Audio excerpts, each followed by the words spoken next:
Welcome back to Burn Notice, the series that analyzes Michael Weston and his team. If you're new to the series, there is a link in the description down below. This episode starts with Fee shopping, of course, and as she is bragging about the deal she got, Mike reveals his true intentions of shopping. He needs a fake ID, where he goes into a shop with a guy who is about to help Mike. But unfortunately, the store owner, Jumbo, double-crosses him in order to gain a get-out-of-jail-free card. This is when Fee returns, and with some distractions, they get away, unfazed. Mike is getting a fake ID in order to find the man who sent a hitman after him. Back at the loft, Mike is still in handcuffs, and this is where Fee offers him a hairpin in order to escape. Mike saves this in his wallet. Next, Mike meets up with Sam in order to find another ID guy. Unfortunately, the only ID guys that Sam knows could be blacklisted because of Sam's relationship with Mike. However, Sam does have a solution, which is Lucy. Her company can create a better fake ID than anyone else, and she needs a job done. This is where Mike meets up with Lucy in order to propose the barter, which she accepts, and the job is finding an abusive husband, beating on the kid and the wife. And in the words of Mrs. Weston, do you really think they can do anything?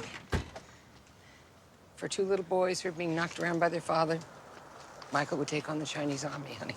Mike meets with the wife, Evelyn, to learn about the target. She reveals to Mike everything she knows. It is interesting that the photos she shows to Mike don't have her in them, but with Mike's father being abusive, it motivates Mike to complete the task. Next, Mike goes to Maddie's in order to gather some documents in order to get a good fake identity. We also get more backstory of Maddie's relationship with her late husband. Back at the loft, Sam reveals not much about the target, basically just where he works and where he lives, but he has gone off the grid in order to skirt the authorities.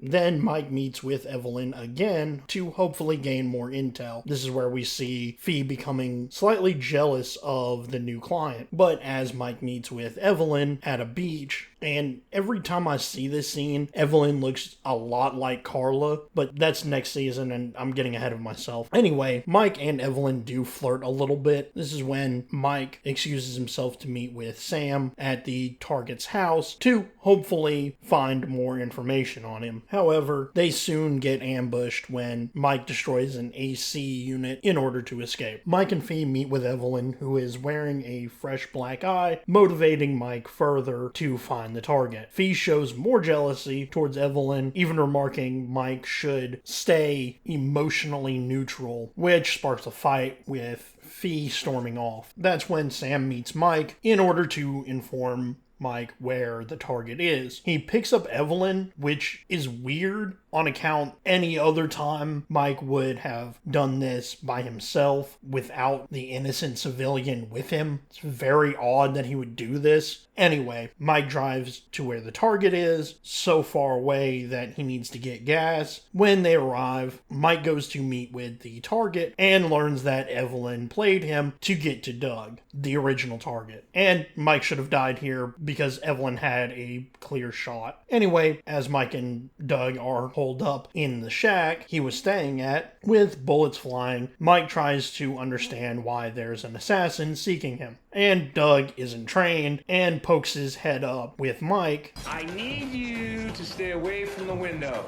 Thankfully, Doug's son is away. However, Mike's gun isn't working due to Evelyn disabling it when they stopped for gas. Again, it was kind of weird that he brought the mom with him. Could be considered collateral damage, and I guess this is the reason why they had to have a reason for him to get double-crossed and she had to be there. Anyway, Mike then fixes the gun with Fee's hairpin from the beginning of the episode. This is where Evelyn tries to ram the shack when Mike rigs a propane canister to explode when it's fired on. And a small moment of silence for the charger.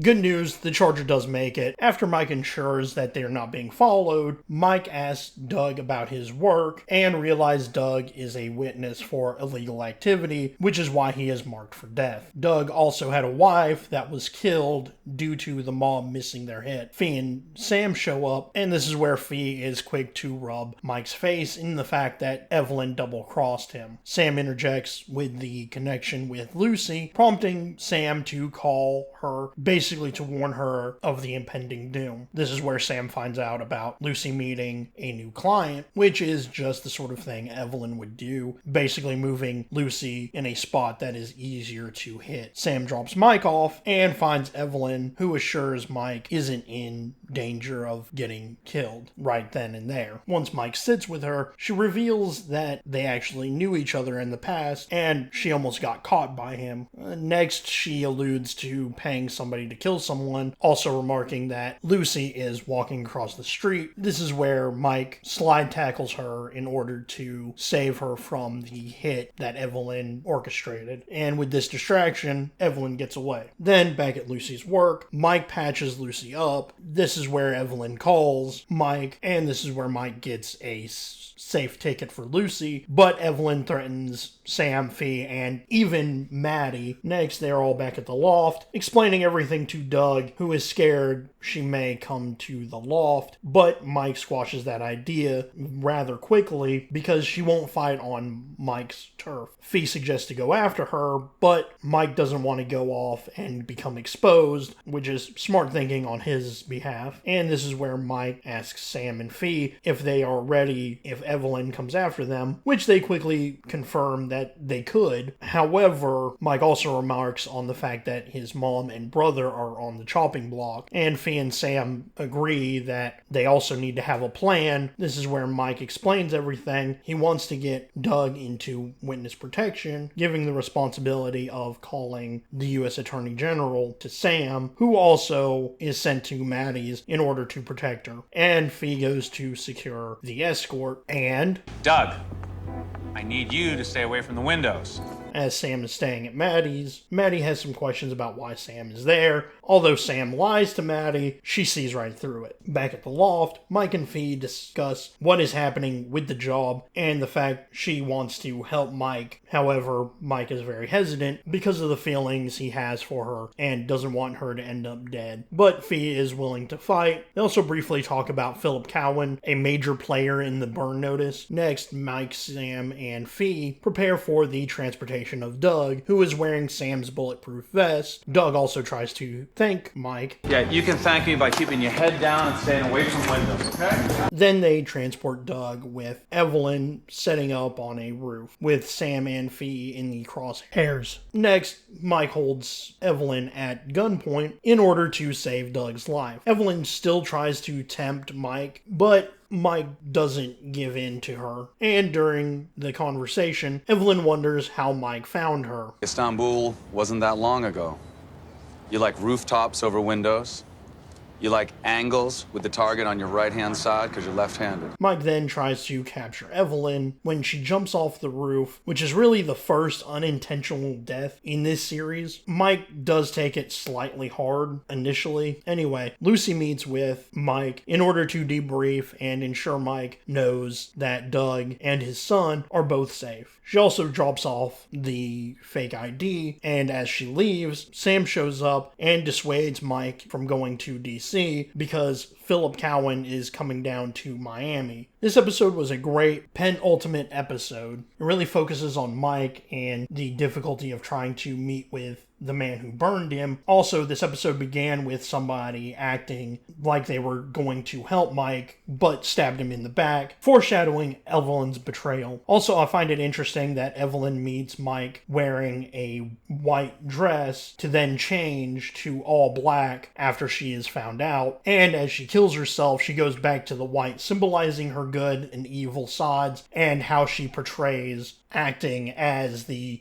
good or bad side, which, I mean, I could just be looking too closely into it. Which is also interesting. This is the last time we actually see Lucy. I think every now and then they reference her, but it's very slightly. Also, this episode ends with a great cliffhanger to set up the two-part finale, where we finally get to see the man who burned Michael. That's it for this episode. If you're curious about how the FBI catches criminals using psychology, watch my other series, Inside Criminal Minds. Link, as always, in the description. And as always, please like, share, and subscribe.